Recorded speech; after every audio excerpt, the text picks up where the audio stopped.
Hey everybody, Debbie Starr here. I wanted to jump on and just talk about automation a little bit and building systems into your business. So, if you're using any kind of a funnel building software, so the Funnel Gorgeous Funnels has become very active recently. I've just jumped onto that bandwagon. They use something called triggers, and I just wanted to talk about that. But regardless of which platform you use, you might be using Kartra, you might be, I don't know, Kajabi, whatever platform you're building as you're building out your marketing business, you want to look for ways to automate everything that happens behind the scenes. So, when I say automate, what do I mean by that? So, if you have a freebie, for instance, and somebody opts in and they fill out the form, you need something to happen after the fact. So, what happens afterwards? You probably direct them to your thank you page and then give them directions on what happens next. Well, then normally what happens? Then you fire off in the background an email, and in that email, it gives them the link to the download. So that whole thing is a process. And so as you're building out your funnel and building out your automations, you need something called a trigger to start the whole process.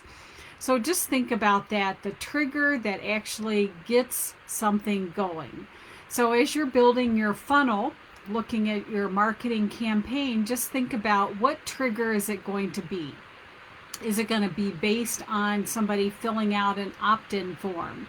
Is it going to be based on, depending on which program you use, you could have even very sophisticated triggers. For instance, like if they clicked on the link to watch a video, you could have something happen in the background, things like that. Within the Funnel Gorgeous, what happens is you will want to set up triggers. So if somebody opts in on your page and they sign up for the freebie or they sign up for the webinar, you want to create a trigger, and that first trigger is connected to the opt-in form. And then what happens next?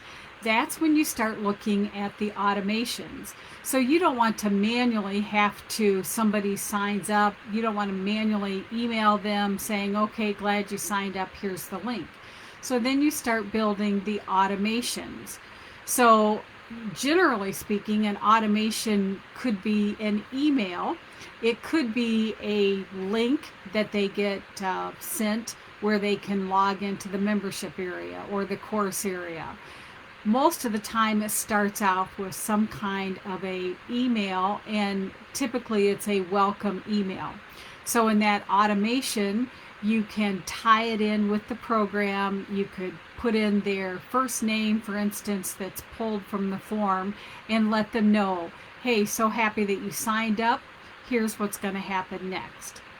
And then the third piece of this whole thing is what we call sequences. So a sequence is a whole series of A, B, C, and D. So again, you start out with a trigger. What starts this sequence? So maybe they opt in to get your freebie, or they might opt in to your training, whatever it is.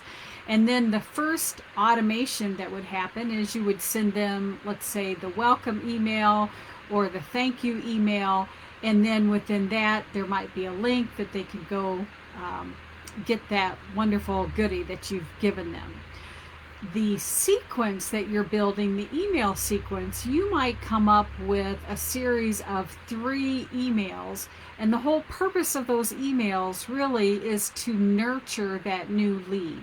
You know, you hear people talk about the know, like, and trust. So that's when you put people into a sequence. And so you might send them a second email 2 days later saying, hey, by the way, just want to share that link with you again in case you weren't able to download it. And here's another quick little training video. Maybe the third email would be something like, if you want more of these free trainings, make sure you subscribe to my YouTube channel, or make sure you join my Facebook group, okay? As you're working on your email sequences, a good thing to keep in mind is always have an objective for that email. Sometimes the objective is you want to share something of value, you want to teach, and you always want some kind of a call to action. So if you're teaching, maybe you want them to subscribe, or maybe you want them to join. Or maybe you just want to know what they're thinking about, so you could invite them to reply back. What is your biggest challenge in your business today? Reply back. So that could be another call to action.